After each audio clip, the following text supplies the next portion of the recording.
दोस्तों नमस्कार। वही चौसर है, वही पासे हैं, लेकिन चौसर पलट गई। सामान्य तौर पर पासे पलटते हैं, लेकिन इस वक्त तो चौसर ही पलट गई है। राजनीति के तुर्रम खान जो कल तक खुद को समझते थे, उन्हें भी समझ में नहीं आया कि जिस तेजी से भारत के भीतर हिंदू राष्ट्रवाद का तमगा लिए कल तक सियासत साधी जाती थी, आज वो मुश्किल में क्यों आ गई। यह भी समझ में नहीं आया कि इस दौर में जातीय समीकरण के आधार पर सोशल इंजीनियरिंग का जो पाठ इस देश के भीतर पढ़ाया गया, वह भी बेलगाम कैसे हो गया। यह भी समझ में नहीं आया कि जिस राष्ट्रवाद, जिस नेशनलिज्म के आश्रय फर्स्ट नेशन या नेशन फर्स्ट का नारा देते हुए एक पार्टी खुद को आगे बढ़ा हुआ मानती चली गई, ये जानते समझते हुए कि भारत के राष्ट्रीय आंदोलन में उसकी भूमिका नहीं के बराबर, बावजूद उसने एक झटके में राष्ट्रवाद के नारे तले सब कुछ हड़पने की कोशिश इस देश में शुरू कर दी। लेकिन बहुत सिलसिलेवार तरीके से इस राजनीति की महीन गलियों में अब जरा कदम रख के एक क्षण के लिए सिर्फ यह सोचिए, जिन बातों का जिक्र बीते 9 बरस से हो रहा था, अगर कोई एक झटके में उसे 6 महीने के भीतर छीन ले और एक एक करके तमाम पायदान पर वह राजनीतिक दल दूर और हाशिए पर भटकता हुआ दिखाई दे, तो उस राजनीति और उस राजनीतिक दल की स्थिति क्या होगी। तो क्या वाकई राहुल गांधी ने भारत जोड़ो यात्रा और उसके बाद कर्नाटक की चुनावी जीत और उसके बाद इंडिया शब्द जिस रूप में आत्मसात राजनीतिक तौर पर किया, उसने बीजेपी को संकट में डाल दिया, उसने आरएसएस के सामने मुश्किल खड़ी कर दी, उसने बीजेपी और आरएसएस के उस चेहरे को एक झटके में गोते लगाने पर मजबूर कर दिया, जहां एनडीए की बैठक में खुद के बारे में कहने से हटकर खुद प्रधानमंत्री नरेंद्र मोदी जो एनडीए की बैठक में अगुवाई करते हुए चेहरा लिए नरेंद्र दामोदर दास मोदी के तौर पर थे, और वह बताने में लग गए कि उनसे जो भी गलतियां हुई उन गलतियों को भूल जाइए। तो क्या ऐसी स्थिति इस तेजी से आएगी, किसी ने इसकी कल्पना की थी। हमें लगता है कि राजनीतिक गलियों से आज गुजरने की जरूरत है, जिसके दायरे में हिंदू राष्ट्रवाद आता है, जिसके दायरे में इस देश में नेशनलिज्म आता है, जिसके दायरे में इस देश में हर मुद्दा और कमोवेश हर पॉलिसी को लेकर अगर बीजेपी ने पाठ यही पढ़ाया कि राष्ट्रवाद यही है, और एक झटके में वही राष्ट्रवाद उनकी अपनी राजनीतिक जमीन को ही छीन ले, तो बचेगा क्या। शायद इसीलिए इस दौर में प्रधानमंत्री नरेंद्र मोदी या एनडीए की अगुवाई करते नरेंद्र मोदी बौखलाए हुए हैं। उनके सारे शब्द, उनके सारे भाषण, उनके सारे तर्क एक झटके में अपने आप को बचाने की ऐसी लड़ाई लड़ रहे हैं, जहां उन्हीं का राष्ट्रवाद उन पर भारी पड़ जाए। तो आइए इस गली से गुजरते हैं। इसकी शुरुआत तो हमें लगता है नोटबंदी से कीजिए। जब नोटबंदी इस देश में लागू की गई, तो प्रधानमंत्री के उस भाषण को आज भी उठाकर देख लीजिए। नोटबंदी इस देश के लिए क्रिएट की गई थी। यह एक नेशनलिज्म था, जिसमें इस देश की ब्लैक मनी जो इस देश को खोखला कर रही है, इंडिया को खोखला कर रही है, उसको कहीं ना कहीं अनुकूल करना था, साधना था। जो टेररिज्म के पास पैसा जा रहा है, वह इस देश और इंडिया को किस तरीके से एक लिहाज से मुश्किल हालातों में ले जा रहा है, उसे भी साधना था, और इंडिया की जरूरत यही थी। उसके बाद याद कीजिए, जब जीएसटी आया, एक देश और एक टैक्स का जिक्र हो रहा था। एक देश के भीतर कई टैक्स कैसे चल सकते हैं, और तब भी इंडिया का ही जिक्र था। इंडिया को राष्ट्रवाद से जोड़ा गया, और राष्ट्रवाद की पूजा कोई दूसरी पॉलिटिकल पार्टी नहीं करती है, बल्कि खुले तौर पर बीजेपी करती है, और नरेंद्र मोदी उसके अगुवा लीडर हैं। तो जीएसटी भी उसी दायरे में जाकर सिमट गया। इन दोनों परिस्थितियों के बीच आपके जहन में राफेल डील भी आनी चाहिए। सुप्रीम कोर्ट के भीतर जब राफेल डील को लेकर बहस चल रही थी, तो उस दौर में एक ही पार्ट सुप्रीम कोर्ट में आखिरी सुनवाई, आखिरी बहस के दौरान जो सॉलिसिटर जनरल ने कहा, उन्होंने कहा नेशनल सिक्योरिटी के लिए, यानी इंडिया पर कोई खतरा ना हो, इसके लिए हम आपको कीमत नहीं बता सकते। नेशनल सिक्योरिटी का यह पार्ट एक बार फिर जासूसी कांड के वक्त आया। उस वक्त भी सुप्रीम कोर्ट में सरकार यह कहने से नहीं चूकी, हम नहीं बताएंगे कौन सा इक्विपमेंट, कौन सी टेक्नोलॉजी के जरिए जासूसी हो रही है या जासूसी की जा रही है या जासूसी की जरूरत सरकार को क्यों है, क्योंकि यह भी नेशनल सिक्योरिटी से जुड़ा है, राष्ट्र से जुड़ा है, नेशन से जुड़ा है और इंडिया के ऊपर कोई खतरा ना हो, इसीलिए उस दिशा में सरकार काम कर रही है। फेरिस्त सिर्फ यही नहीं रुकती है। याद कीजिए अडानी कांड के वक्त जब हिडेनबर्ग की रिपोर्ट आई तो सबसे पहले प्रधानमंत्री मोदी ने तो आज तक प्रतिक्रिया नहीं दी। सुप्रीम कोर्ट के भीतर मामला जरूर गया, लेकिन जब तक यह सुप्रीम कोर्ट के भीतर मामला नहीं गया था तब तक एक ही शख्स इस देश में राष्ट्रवाद, नेशनलिज्म और इंडियन होने पर गर्व महसूस कर रहा था। वह कोई दूसरा शख्स नहीं था, वह खुद गौतम अडानी थे, जिन पर आरोप था कि कैसे शेयर बाजार के मैनिपुलेशन के जरिए उन्होंने अपनी जो नेटवर्थ थी और अपने जो पूरे के पूरे जो भी कैलकुलेशन था उसको बढ़ा हुआ दिखाया गया। उसमें भी नेशनलिज्म था, उसमें भी इंडियन का एस्पेक्ट था। धारा 370 उसमें भी नेशनलिज्म का पुट था, भाई एक देश एक विधान, यही तो नारा था और आज से नहीं 1950 से था। लेकिन पार्लियामेंट के भीतर भी तमाम फैक्ट्स को रखते वक्त सरकार ने यही कहा, राष्ट्र के हित में है, इंडिया एक ही है, एक इंडिया के भीतर दो इंडिया नहीं हो सकते हैं। और इसी लकीर को पकड़ते हुए ध्यान दीजिए तो यूसीसी यूनिफॉर्म सिविल कोड भी उसी दायरे में आकर सिमट गया है। यहां पर भी एक देश एक कानून का जिक्र है, जिसके जरिए इस देश के भीतर में कई कानूनों के जरिए देश चलाया नहीं जा सकता है और इंडिया एकमात्र है। नेशनलिज्म की इस परिभाषा के दायरे में भारत की राजनीति में हिंदू राष्ट्रवाद कहीं चुपके से आरएसएस ने उसकी भी एंट्री कराई और मैसेज यही दिया कि हिंदू हिंदुत्व क्यों मायने रखता है। और एक झटके में गुजरात और उत्तर प्रदेश जो पहली और दूसरी प्रयोगशाला बीजेपी के राजनीतिक तौर पर रही, उसमें कौन सा पाठ इस जरिए पढ़ाया गया? पाठ एक ही था, नेशनलिज्म, राष्ट्रवाद, हिंदू राष्ट्रवाद और हिंदुत्व के आश्रय हिंदू राष्ट्रवाद के दायरे में कहीं ना कहीं मुस्लिम और पाकिस्तान का जिक्र भी होते चला गया। और एक झटके में वो तमाम धर्मनिरपेक्षता, वो पूरा का पूरा सेकुलरिज्म या उससे सटे हुए राजनीतिक दल जो बार बार कॉन्स्टिट्यूशन को देखते थे, उनको एक झटके में नेशनलिज्म के खिलाफ खड़ा किया गया, उनको एंटी नेशनल माना गया। देशद्रोही के कितने मामले इस देश में एक के बाद एक 2014-15 से जो दर्ज होने शुरू हुए, तो जब तक सुप्रीम कोर्ट नहीं जागा और सुप्रीम कोर्ट ने उस पर रोक नहीं लगाई तो देश के भीतर ही उस अंग्रेजों के द्वारा बनाए गए कानून को लागू करने से भी सरकार सत्ता नहीं घबराई, नहीं कतराई। और इस पूरी प्रक्रिया के भीतर दो ही तो मंत्र थे और दो ही तो यंत्र थे। यह दोनों परिस्थितियां क्या थी? एक तरफ मोदी सत्ता थी, दूसरी तरफ गोदी मीडिया था। गोदी मीडिया ने जिस प्रोपेगेंडा के आश्रय नेशनलिज्म को परोसना शुरू किया, उसने इस देश के भीतर में बताया कि दरअसल जो भी सवाल खड़ा करता है या जो भी मोदी सत्ता से कोई सवाल पूछता है, वह दरअसल भारत के हक में नहीं है, वह एंटी नेशनल हो सकता है, वह किसी ऐसे गुट का कहलाया जा सकता है जिसको बर्दाश्त नहीं हो रहा है कि पहली बार सरकार राष्ट्रवाद के जरिए इस देश में काम कर रही है और कोई सवाल कर दे। यह स्थिति भारत की राजनीति के भीतर शायद पहली बार थी।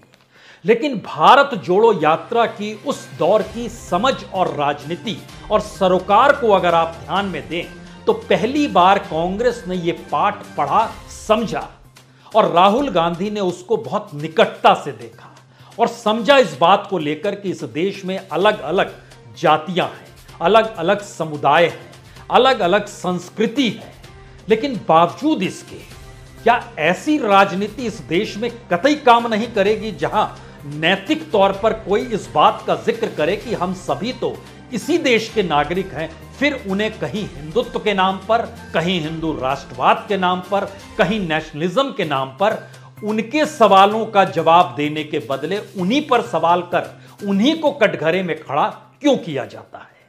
और शायद राजनीति का यह पाठ इस दौर में उस रियल पॉलिटिक्स के काउंटर में खड़ी हो गई जिस रियल पॉलिटिक्स के भीतर जोड़ तोड़ थी, वोटों के समीकरण थे, मुद्दों के आश्रय अपने अनुकूल परिस्थिति बनाने की सोच थी।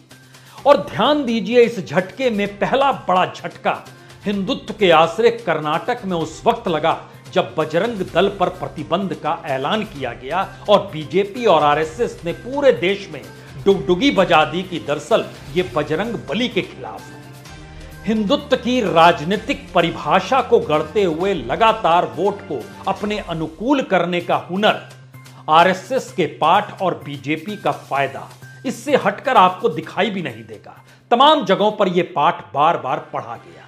लेकिन जब कर्नाटक ने बीजेपी को हार दे दी, उस चेहरे को हार दे दी जिस चेहरे के आश्रय बीजेपी अपने आप को हमेशा जीतती हुई महसूस करती थी और आरएसएस को लगता था कि दरअसल उसके भीतर के जो विचार हैं, उसके भीतर की जो धारा है, उसको अगर गवर्नेंस के जरिए मोदी सत्ता इस देश में धीरे धीरे सही लागू कर रही है तो क्या फर्क पड़ता है।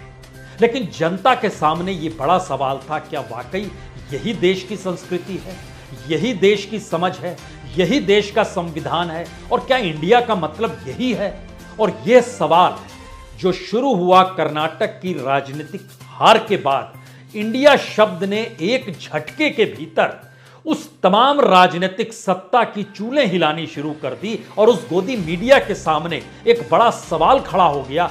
अब वह किस भाषा में और किस तरीके से उन सवालों पर जवाब नहीं मांगेगा जो सवाल इंडिया कर रहा होगा। और शायद इसीलिए ध्यान दीजिए, सबसे ज्यादा एग्रेसिव रहने वाले असम के मुख्यमंत्री ने एक झटके में इंडिया शब्द हटा दिया और भारत चस्पा कर दिया। उसके बाद बीजेपी के भीतर और सोशल मीडिया और आईटी सेल बीजेपी का है, उसने भी सवाल खड़ा किया कि इंडिया तो अंग्रेजों की देन है, हम तो हिंदुस्तान है। ये भूल गए कि हिंदुस्तान भी पहली बार मुगलिया सल्तनत में दिया गया था। लेकिन फिर भी लड़ाई भारत की होनी चाहिए, यह शब्द भी उभर कर आने लगा।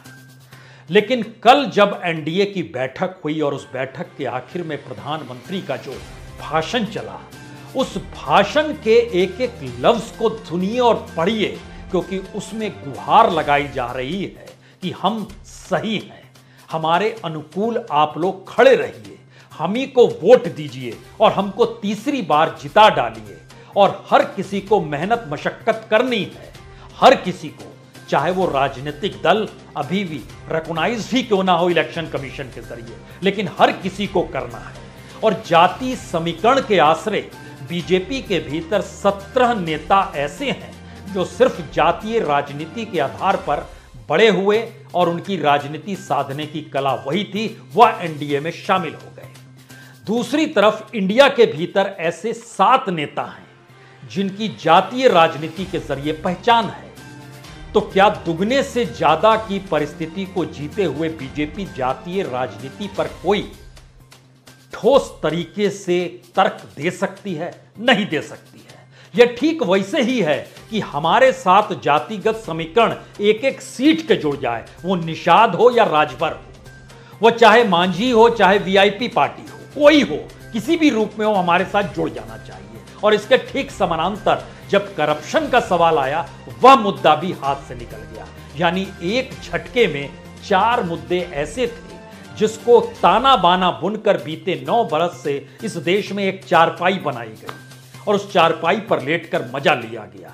वो 4 ताने बाने हिंदुत्व का राग था, वो राष्ट्रवाद और नेशनलिज्म की धुन थी, उसमें जातीय समीकरण के आधार पर इस देश को बांटने की कला थी। और इन परिस्थितियों के आश्रय एक जिक्र करप्शन का था और सामने वाले को भ्रष्ट बताते हुए खुद को पाक साफ बताने की सोच थी। और उसके लिए हथियार तैयार किए गए। इस देश के भीतर में जांच प्रीमियम एजेंसी, जिसको ईडी कहिए या सीबीआई कहिए, उसके जरिए चीजों को क्रिएट किया गया। लेकिन एक झटके में कर्नाटक के दौर में हिंदुत्व का राग और अब इंडियन शब्द आने के साथ राष्ट्रवाद की परिस्थिति जब धराशायी हुई है, तो इस देश की राजनीतिक मैथमेटिक्स और केमिस्ट्री एक झटके में बीजेपी को डराने लगी है। प्रधानमंत्री मोदी को भी डराने लगी है, क्योंकि वो जानते हैं जिस हिडनबर्ग रिपोर्ट आने के बाद अडानी ये कहने को मजबूर हो गए कि मैं राष्ट्रवादी, मैंने इस देश के लिए काम किया। हालांकि ये सवाल बार बार इस देश के भीतर से उठता है और हम लोगों ने भी किया कि इस देश के वह कॉरपोरेट बतला दे कि उनका कौन सा प्रोडक्ट इस देश की जनता के लिए लाभदायक है। किसी एक प्रोडक्ट का नाम बना दें, क्योंकि इस देश की मैन्युफैक्चरिंग सेक्टर का बंटाधार इस देश की आर्थिक नीतियों के जरिए हुआ है और नेटवर्थ का बढ़ने का मतलब यह था कि सरकार द्वारा कौड़ियों के मोल इस देश की संपत्ति का ट्रांसफर कैसे हो रहा है। यही नेटवर्थ और यही कैलकुलेशन और यही मैनिपुलेशन इस दौर में चलता रहा देश के भीतर और जो नजर आता था शेयर बाजार के जरिए। लेकिन राजनीतिक तौर पर जब वह एक हथियार के तौर पर कांग्रेस ने बनाया और उठाया, तब यह सवाल खड़ा हो गया बीजेपी इस रास्ते कितना लंबा चल सकती है। तो सवाल 2-3 एक झटके में है। भारत जोड़ो यात्रा ने जवाब दिया भेदभावपूर्ण बहुसंख्यकवाद का, उस यात्रा ने जवाब दिया हिंसक राष्ट्रवाद का, उस यात्रा ने जवाब दिया कि जो सेकुलरिस्ट पार्टियां हैं, जो धर्मनिरपेक्ष दल हैं, उनको राष्ट्रवाद के फ्रेमवर्क से कैसे बीजेपी और आरएसएस ने बाहर कर दिया। जबकि आरएसएस का स्वतंत्रता आंदोलन में कोई हिस्सेदारी नहीं थी, इसीलिए पहली बार नेशन फर्स्ट का नारा देने वाली पॉलिटिकल पार्टी यानी बीजेपी अब फंस गई। क्योंकि जब इंडियन नाम दिया जा रहा था तो उस बैठक में इस बात का भी जिक्र था कि तमाम पॉलिटिकल पार्टीज के नेताओं के जो परदादा फोरफादर्स जो रहे होंगे, उन्होंने इस देश के राष्ट्रीय आंदोलन में हिस्सा लिया और राष्ट्रीय आंदोलन के बाद इस देश को आजादी मिली। यह देश इंडिया के तौर पर खड़ा हुआ। तो क्यों नहीं अब इंडिया की लड़ाई और इंडिया को बचाने की लड़ाई लड़ी जाए, जिससे इस मैसेज में कोई ना फंसे कि लड़ाई सत्ता हथियाने की है, यह भारत यानी इंडिया को बचाने की लड़ाई है। और यहीं से कुछ बातें मैथमेटिक्स के तौर पर जब आप समझना शुरू करेंगे तो इसको खुले तौर पर समझिए कि अगर आप ओल्ड एनडीए देखें, उसमें 3 पॉलिटिकल पार्टी का जिक्र आज जरूरी है। एक जनता दल यूनाइटेड, एक शिवसेना और एक अकाली दल। इन तीनों ने कुल मिलाकर 2019 में 36 सीटें जीती। इन तीनों के पास जो वोट बैंक था, उनको जो वोट मिला वो 4.16% था। यह तीनों इस दौर में बीजेपी से दूर हो गई और तीनों के आरोप यही रहे कि बीजेपी उन्हें खत्म करना चाहती है उनकी अपनी राजनीतिक जमीन पर ही। और उसके बाद जिन राजनीतिक दलों की एंट्री होती चली गई, उसमें कोई भी नाम आप ले सकते हैं। एकनाथ शिंदे का लीजिए, अजीत पवार का लीजिए, अपना दल का लीजिए, निषाद का लीजिए, सुहेल देव भारतीय समाज पार्टी का लीजिए, एलजेपी का लीजिए, हम का लीजिए, वीआईपी का लीजिए, आरएलजेपी का लीजिए, असम से असम गण परिषद का लीजिए, हरियाणा से हरियाणा लोकहित पार्टी का लीजिए, झारखंड से झारखंड स्टूडेंट यूनियन का लीजिए, तमिलनाडु से ले लीजिए पीएमके का और तमिल मनीला कांग्रेस का, किसी का भी नाम जोड़ते चले जाइए। इन सभी के वोट बैंक जो हैं वह 1.25% तक ही आ पाते हैं और इन 3 राजनीतिक दलों के 4.16 यानी एक झटके में 3% वोट कम हो गए। बीजेपी बौखला गई। राजनीतिक तौर पर वह एक एक वोट की दिशा में बढ़ने की स्थिति में आ गई। और जो इंडिया है खास तौर से 3 राज्यों में, उन 3 राज्यों के भीतर में 130 सीटें आती हैं, जो सही मायने में इंडिया का हिस्सा आपको बिहार में दिखाई देगा। वहां पर एनडीए के पास 24.5% वोट और इंडिया के पास 44.87%। बंगाल के भीतर एनडीए के पास 41% 41% वोट और इंडिया के पास 55% से ज्यादा वोट, जिसमें टीएमसी, लेफ्ट और कांग्रेस तीनों को जोड़ दिया। तीसरा स्टेट है महाराष्ट्र। यहां पर एनडीए के पास 37.4% वोट, जिसमें अजीत पवार और एकनाथ शिंदे के भी उस वोट को शामिल कर लिया गया जो कि एक साकाल के सर्वे के जरिए निकल कर आया। तो 37.4% एनडीए के हाथ में महाराष्ट्र में और इंडिया के पास 46.7%। मैसेज बहुत साफ है। मैथमेटिक्स के हिसाब से एक भी सीट बीजेपी इन तीनों राज्यों में जीत नहीं सकती है, लेकिन केमिस्ट्री के हिसाब से इन तीनों राज्यों को मिलाकर बीजेपी अपने तौर पर 25 से ज्यादा सीट नहीं जीत सकती है। मामला फंस गया। एक झटके में 303 से नीचे आकर राजनीति शुरू हो गई, जहां पर आपके पास 250 सीट है। तो उसके बाद इस देश के भीतर अगर आप कर्नाटक में जाएंगे, अगर आप उत्तर प्रदेश में जाएंगे या फिर जहां पर सीधा सामना बीजेपी और कांग्रेस का है, जहां इंडिया नहीं है?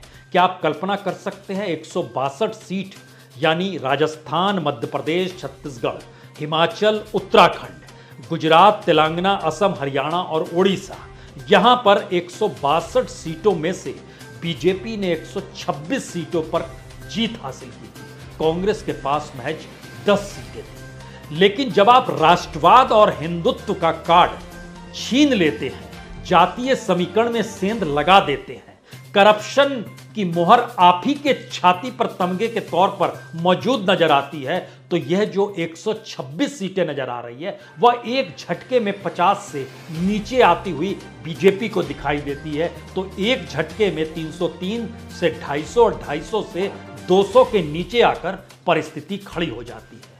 तो क्या वाकई मुश्किल भरी परिस्थिति है? और जिस चाणक्य की राजनीति को 2014 और 2019 में साधा गया, उनकी पूरी चौसर को ही राहुल गांधी ने एक झटके में पलट दिया और कोई समझ नहीं पाया। और मुश्किल हालात उस मोदी के सामने भी और उस गोदी के सामने भी, दोनों के सामने एक झटके में आ जाएगा। एक बहस एनडीए के भाषण के तौर पर, दूसरी तरफ लगातार टेलीविजन स्क्रीन पर रेखते हुए इंडिया शब्द को लेकर, जो कि इस बात का द्योतक है कि जब आपके पास राजनीति ईमानदारी की ना हो और आप तिकड़मों के आसरे मुद्दों को बना रहे हों, खड़ा कर रहे हों, तो जब तक उसकी उम्र होगी तब तक तो चलते चले जाएगा। लेकिन उसके बाद जब चीजें धराशायी होगी तो आपके पास कोई मुद्दा नहीं बचेगा। इसीलिए आखिर में दो बातें बहुत साफ तौर पर, इस वक्त बीजेपी के पास एक ही मुद्दा है।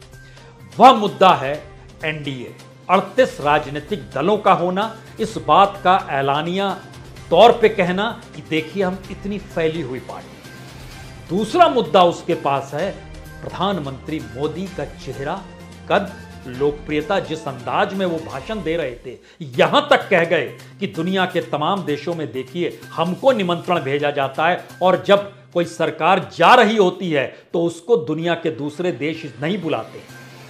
ऐसी स्थिति तो मनमोहन सिंह के साथ भी नहीं आई थी। 2012-13 में कांग्रेस डगमगाई हुई थी, लेकिन मनमोहन सिंह को अंतर्राष्ट्रीय तौर पर पूछा जा रहा था। सवाल दुनिया के किसी भी देश के लिए उस देश का बाजार है, पूंजी है, वहां का नेता नहीं है। और नेता को इसलिए बताया और बुलाया जाता है कि वही तो उसको रिप्रेजेंट कर रहे हैं। लेकिन तर्क देने की स्थिति इस हद तक आ जाएगी और घबराहट इस हद तक होगी, इसकी कल्पना तो किसी ने नहीं की होगी, जो एक झटके में उभरकर सामने आ गई। तो पहला डर सत्ता के सामने मंडराने लगा है। दूसरी परिस्थिति इस देश के लिए है जहां पर सरोकार, मोहब्बत और आपस में जुड़ना और भारत की संस्कृति को सहेज कर आगे बढ़ने की स्थिति में इस देश की राजनीति क्या इंडिया के जरिए पनप पाएगी? यह सवाल इसलिए बड़ा है क्योंकि जब राजनीति इस दिशा में जा रही हो और चौसर को पलट दिया गया हो, तो चुनाव जनता का होता है और राजनीति जनता की होती है। दबाव जनता का होता है, फैसला जनता का होता है। तो इंतजार भी आपको उसी जनता का करना है कि अब उसके अनुकूल मोदी सत्ता की राजनीति चल पाएगी या नहीं चल पाएगी, या फिर लाल किले के प्राचीर से कहीं हम आखिरी भाषण प्रधानमंत्री का सुनेंगे तो नहीं। बहुत बहुत शुक्रिया, बहुत बहुत शुक्रिया।